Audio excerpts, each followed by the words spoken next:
o 4-3-3 é um dos sistemas táticos mais usados no futebol atual.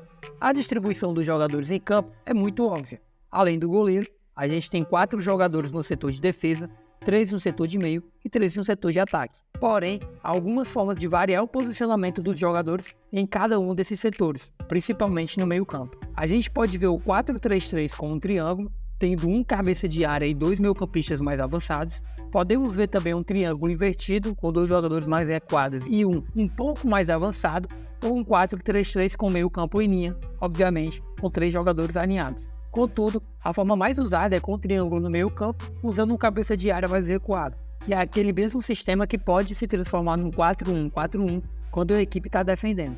O desenho natural desse sistema também facilita a formação de triângulos e, consequentemente, o avanço de pé em pé quando o time tem a bola.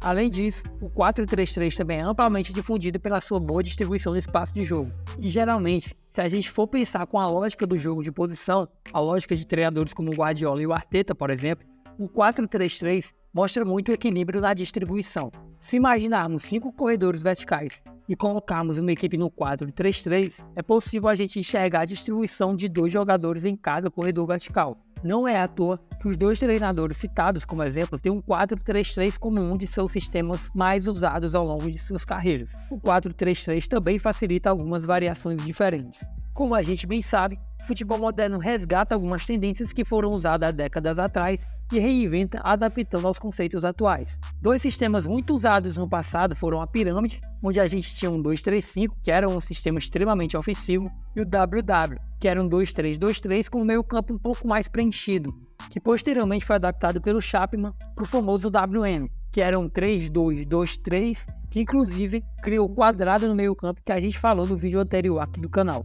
Esses sistemas não são mais usados de forma fixa como no passado, mas foram reinventados e são usados em fases do ataque de times badalados do futebol atual. O 2-3-5, por exemplo, pode aparecer quando a equipe dá bastante liberdade para os laterais chegarem à linha de fundo do adversário, fazendo muitas vezes a ultrapassagem pelos pontas que acabam entrando em direção ao corredor central.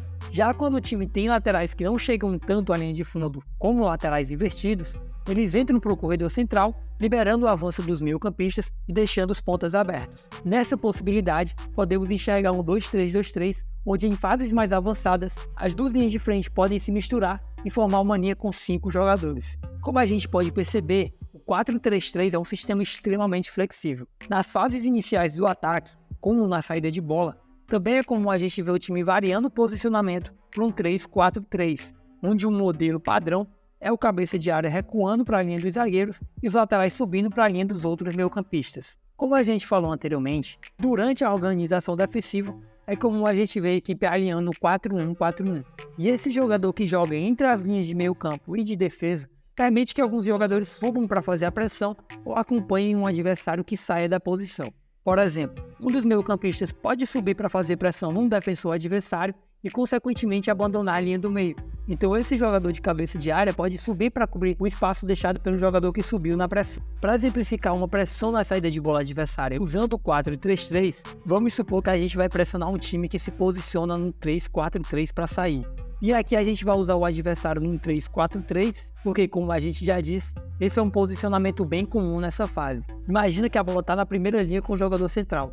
A gente esperaria uma decisão desse jogador, que provavelmente seria a passagem para um dos lados. O nosso atacante poderia fazer um movimento em direção ao jogador que recebeu a bola, cortando a linha de passe de volta para o defensor central. Assim, o meio-campista do lado para onde a bola foi passada poderia avançar para pressionar o jogador que recebeu a bola, cortando a linha de passe para o meio-campo adversário, enquanto o meio-campista de sobra, que seria o cabeça de área, encaixaria no meio-campo que foi, entre aspas, largado.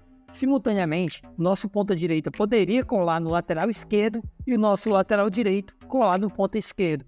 Enquanto isso, o nosso ponta do lado oposto poderia se dividir entre o zagueiro e o ala do lado oposto, já que um passe para qualquer um dos dois teria que ser viajado e daria para ele chegar em ambos. E aí os nossos zagueiros e lateral esquerdo poderiam fazer uma linha de 3, ficando de olho no atacante e no ponto oposto do adversário. E isso é só um exemplo. A marcação-pressão usando o 4-3-3 poderia acontecer de outras formas também.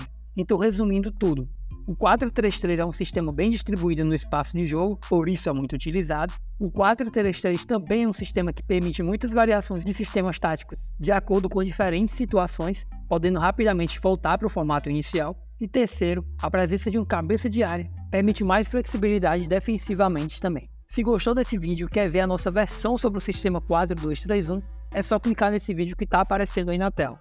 Recomendo que você veja agora mesmo. Bom, então é isso. Forte abraço e até a próxima. Valeu!